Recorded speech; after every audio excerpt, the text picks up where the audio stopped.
Hello viewers, நான் இப்போ சொல்லக்கூடியது விவசாயிகளுக்கு உண்டான ஒரு டிப்ஸு.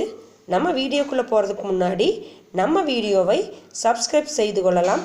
அப்படியே பக்கத்தில் உள்ள பெல் ஐக்கானை கிளிக் பண்ணிக்கொள்ளுங்கள்.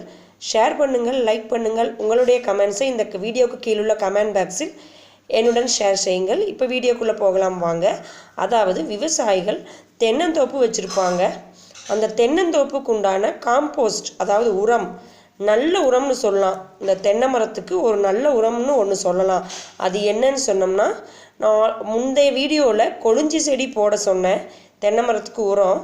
அதே மாதிரி சப்பாத்தி கல்லின்னு சொல்லி இந்த காட்டுப்பகுதியில் அகலமாக கெட்டியான ஒரு செடி முளைச்சிருக்கும். அதில் முட்கள் நிறையா இருக்கும். முட்கள் கையில் குத்துற மாதிரி இருக்கும்.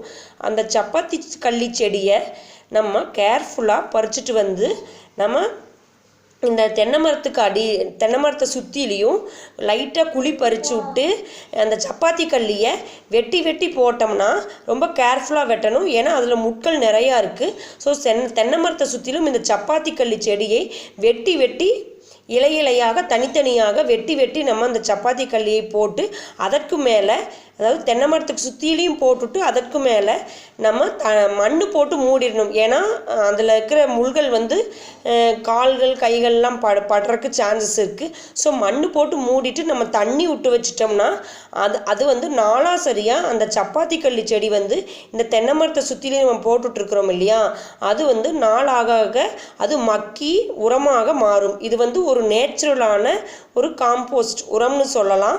இதனால் தேங்காய் நல்லா காய் காய்க்கக்கூடிய தன்மை, நல்ல இந்த சத்து தேங்காய் மரத்திற்கு, அதாவது தென்னை மரத்திற்கு நல்ல சத்தான பொருள் சப்பாத்தி கல்லியும் இந்த கொழிஞ்சியும் தான்.